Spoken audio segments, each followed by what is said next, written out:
தங்குஸ்தா event. இந்த event வந்து இந்த வரலாற்று பதிவுகளே வந்து இதுவரைக்கும் பதிவிடப்படாத ஒரு அறிவுவகையான ஒரு மர்மமான ஒரு விஷயமா பார்க்கப்படுதுங்க.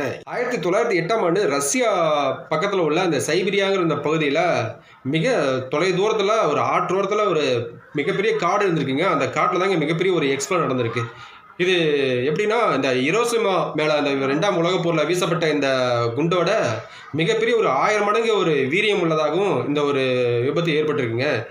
இது அங்க இருக்கிற மக்கள் என்ன சொல்றாங்க அப்படின்னா, வானத்திலேருந்து ஒரு நெருப்பு குழம்பு மாரி, நெருப்பு பந்து மாரி அங்கேருந்து வந்துச்சுங்க. இதோடைய அனல் வந்து மிக பயங்கரமா இருந்துச்சு. அது மட்டும் இல்லாம, இதனால பல பேத்துக்கு வந்து கால் வராம கூட போயிடுச்சு அப்படிங்கிற மாரி சொல்லப்படுதுங்க.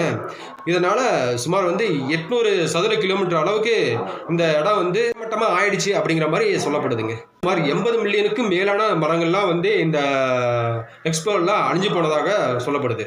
நிக்கோலா டெஸ்லா அப்படிங்கிற ஒரு விஞ்ஞானி வந்து இது மரண கதிர்வீச்சு அப்படிங்கிற ஒரு இதில் வந்து, அதாவது இங்கிலீஷில் சொல்ல போனோம்னா டெத் ரே அப்படிங்கிற ஒரு கதிர்வீச்சு மூலமா இவர் வந்து கண்டுபிடிச்சு சொல்றாரு. என்னன்னா, அங்க வந்து வெடிப்பு விழுந்திருக்கு அப்படிங்கிறத அவர் உறுதிப்படுத்துகிறாருங்க. அப்படிங்கிற பட்சத்தில் யாரும் அது நம்பலைங்க. ஒரு சிலர் என்ன சொல்றாங்க, இந்த பூமி பக்கத்துல இந்த கருந்துளை வந்ததுனால அந்த மாதிரி ஆயிருக்கு அப்படிங்கிற மாதிரி அவங்க சொல்றாங்க. ஒரு சிலர் என்ன சொல்றாங்கன்னா, இல்ல இங்க இஎஃப்ஓ வந்துச்சு, அந்த இஎஃப்ஓல இருந்து ஏதோ ஒரு கல் வந்து அங்க இருந்து தாக்குனுச்சு அப்படிங்கிற மாதிரி ஒரு சிலர் மக்கள் சொல்றாங்க. இருந்து இந்த மாதிரி விண்கல் விழுந்திருந்தா கூட இந்த அளவுக்கு ஒரு ஆபத்து, இந்த அளவுக்கு விளைவு ஏற்பட்டிருக்காது. பின்ன என்ன இங்க வந்து இப்படி விழுந்தது அப்படிங்கிற மாதிரி ஒரு சந்தேக கண்ணோட அப்ப இருக்கிற காலகட்டத்தில் அந்த விஞ்ஞானிகள்லாம் வந்து சொல்லப்பட்டதுங்க.